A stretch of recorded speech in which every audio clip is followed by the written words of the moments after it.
Agar ushbu savolni bilmasangiz, milliy sertifikat imtihoniga aslo kirmang.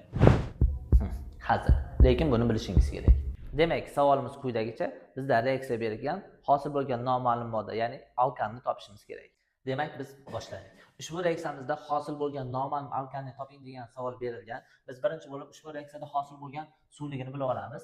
Reaksiyaga kirishayotgan moddalar reagent, hosil bo'layotgan moddalar esa mahsulot hisoblanadi. Biz reagent va mahsulotlar tarkibidagi elementlar sonini bir-biriga tenglab olamiz. Bu yerda sarflanayotgan is gazimiz x mol, sarflanayotgan vodorod 27 mol. Hosil bo'layotgan alkan, ya'ni metan 4 mol va noma'lum alkan 3 mol. Bular tarkibidagi, demak, biz uglerodlarni topib olishimiz kerak. Bu yerda sarflanayotgan uglerodimiz x mol sarflanyapti. Bu yerda uglorod 4 va 3n ta. Demak, biz x ni tenglab olishimiz kerak. X teng 4 metan tarkibidagi uglorod va plus 3n bu alkan tarkibidagi uglerodlarga tenglab oldik. Endi is gaz tarkibidagi kislorod qayerga ketdi desak, bu yerda hosil bo'lgan suv tarkibiga kislorod o'tib ketyapti. Demak, kislorod sonini suv tarkibidagi kislorod soniga tenglab olamiz. Is gaz tarkibida bir dona kislorod borligini hisobga olib, 4 plus 3n bu hosil bo'layotgan suvning miqdori deb qarasak bo'laveradi.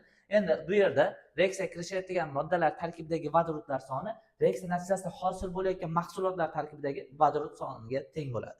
Bu yerda vodorodlar soni 27 mol, eslab qolamiz, 27 mol.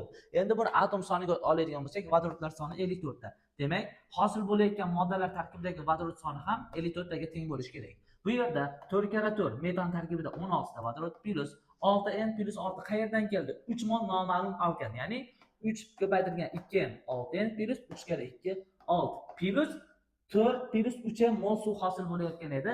1 mol suvimiz tarkibida ikkita vodorod bo'lsa, 4 ni ko'paytiramiz 2 ga 8 plus 3n ni ko'paytiramiz 2 ga 6n. Ushbu tenglamani ishlaydigan bo'lsak, n sonimiz 2 kelib chiqyapti. Demak, bu yerda noma'lum alkan etan hisoblanadi. Agar sizga misolimiz tushunarli bo'lgan bo'lsa, obuna bo'lishni unutmang.